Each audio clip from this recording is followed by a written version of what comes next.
High my dear Telangana NEET students. BDS counselling notification అయితే రావడం జరిగింది. డియర్ పేరెంట్స్, మరి కాళోజీ నారాయణ యూనివర్సిటీ వాళ్ళు బీడిఎస్ అడ్మిషన్కి సంబంధించిన నోటిఫికేషన్ సెకండ్ ఫేజ్ ఆఫ్ కౌన్సిలింగ్ని అయితే ఇవ్వడం జరిగింది. Notification for exercising web options second phase of counselling ఇది రావడం జరిగింది. ఇది మనకి తెలిసిన జీవో. ఈ జీవో సంగతి మనకు అనవసరం.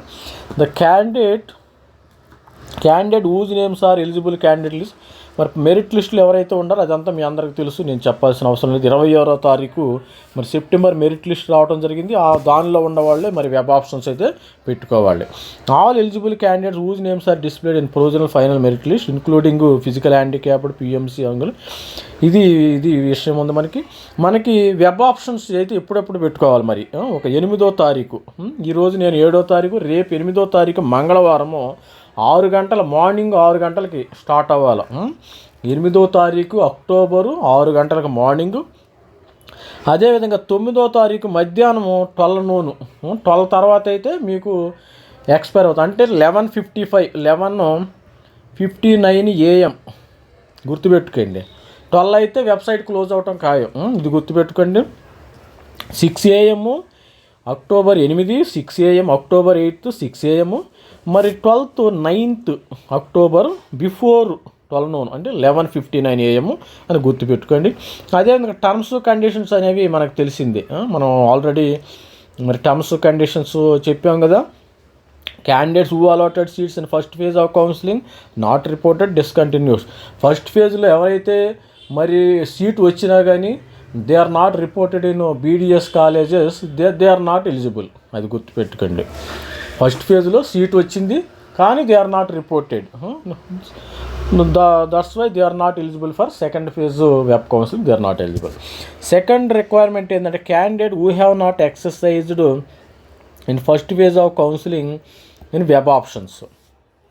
సెకండ్ ఏంటండి, ఫస్ట్ ఫేజ్లో బీడిఎస్ అడ్మిషన్స్ వెబ్ ఆప్షన్స్ ఎవరైతే పెట్టుకోలేదో వాళ్ళు దే ఆర్ నాట్ ఎలిజిబుల్.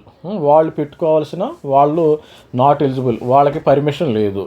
అదేవిధంగా candidate who have allotted BDS seat in first phase of counselling joint course and continue in the course are eligible to excise web options are informed to excise web option.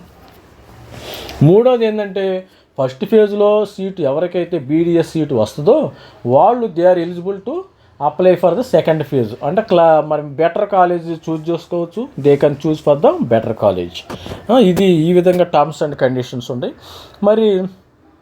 మరి university fees అయితే suppose university fees the government dental college university fees 10,000 per year and private dental college fees 40,000 per year. ఈ విధంగా university fees అయితే ఉండటం జరిగింది. ప్రతి ఒక్కళ్ళు ఇది tuition fee sorry, not university fee. మరి university fee heavy 12,000 per BDS course through payment gateway using 12,000 rupees everybody has to pay. Irrespective of whether you are got the seat in private medical college, whether you got in seat in public government medical college, whatever may be, you need to pay 12,000 rupees.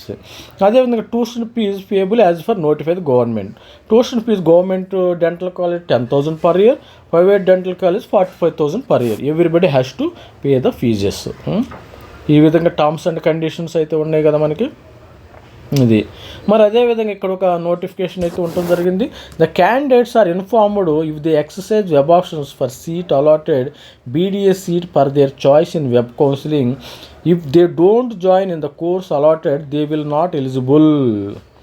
ఇంకోటి చూసుకోండి, the candidates informed, candidates got మరి seat వచ్చింది. If they are not joined they are report చేయలేదు. if they are not reported in any college, government or private college, they are not those students are not eligible to exercise the web options. ఈ విధంగా మరి ఉండటం జరిగింది. మరి instruction to the candidates already instructions అయితే మనకి ఇవి old ఇన్స్ట్రక్షన్సే. ఎంబీబీఎస్కి మరి బీడిఎస్కి same instruction. If the candidate allot in BDS course as per not join shall not be permitted to excise web option. ఇప్పుడు ఆల్రెడీ చెప్పాము. మరి క్యాండిడేట్స్ అడ్వర్టైజ్ గో త్రూ ప్రాస్పెక్ట్లో నుంచి వెళ్ళాలి మీరు. మరి ఫైనల్ మెరిట్ లిస్ట్లో మీ పేరు ఉండాలి. మరి అదేవిధంగా the candidate web options for BDS course inform that there is no limit number of chance. ఇది గుర్తుపెట్టుకోండి. కొంతమంది అంటారు 10 చాయిస్ పెట్టుకోవచ్చా, 50 అంటే ఎన్ని కాలేజెస్ ఉంటే అన్ని చాయిస్ పెట్టుకో. నాకు తెలిసి ఒక 15 కాలేజెస్ ఉండట్టు గుర్తు. అన్ని కాలేజెస్ మీరు పెట్టుకోండి, ఇబ్బంది ఏమీ లేదు. If candidate are not interested to join any college, they should not exercise web options same. Suppose నాకు కాలేజ్ వచ్చింది, గవర్నమెంట్ డెంటల్ కాలేజ్ ఏదో సంథింగ్ వచ్చింది హైదరాబాద్లో. I'm not interested to other colleges, I don't want to. మరి నేను web options పెట్టుకోవాల్సిన అవసరం లేదు, నాకు అదే చాలు, సరిపోతుంది. అలా విధంగా ఉండండి. Suppose if you don't want to join any other college, no need to excise the web options, గుర్తుపెట్టుకోండి. మరి the candidates are advised to excise web options for BDS seat, all seat if they are interested join irrespective of vacant seats. ఈ terms conditions MBBSకి మరి BDSకి కూడా కామన్గా ఉంటాయి. Candidates are instructed to take printout. మరి అయిన తర్వాత మీరు ప్రింట్అవుట్ తీసుకోండి. మరి అదేవిధంగా క్యాండిడేట్స్ ఆర్ రిక్వైర్డ్, మీకు అలాట్మెంట్ వచ్చిన తర్వాత మొబైల్ మెసేజ్ రావడం జరుగుతుంది ప్రతి ఒక్కరికి. If you got allotment in particular college you will get an SMS message. Selected candidates, మళ్ళీ సెకండ్ పేజ్లో selected candidates have to report principal of dental college. ఈ అలాట్మెంట్ ఆర్డర్లో డేట్ ఉంటుంది. The dental college before last date for joining specified on the allotment లెటర్లో ఏం date ఉందో ఆ date లోపు, ఆన్ ఆర్ బిఫోర్ ఆ డేట్ లోపు మీరు వెళ్ళి జాయిన్ అవ్వాలి. Submit all original certificate, relevant bonds, pay tuition fee, complete report చేయాలి. Candidate does not fulfil the above criteria, your admission rejected, cancelled automatically. Candidates options shall not considered for subsequent seat blocking. ఇవన్నీ already మనకి ప్రతి స్టూడెంట్స్కి తెలుసు.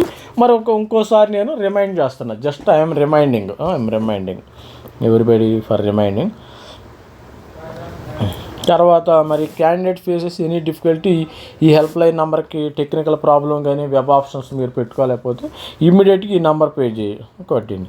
అంతేగాని sir నాకు రావట్లేదని నాకు కామెంట్ పెట్టడం వల్ల ఐఎమ్ నాట్ సర్వర్ అడ్మినిస్ట్రేటర్ కాబట్టి మీరు directly you need to call to the college university వాళ్ళకి కాల్ చేయండి.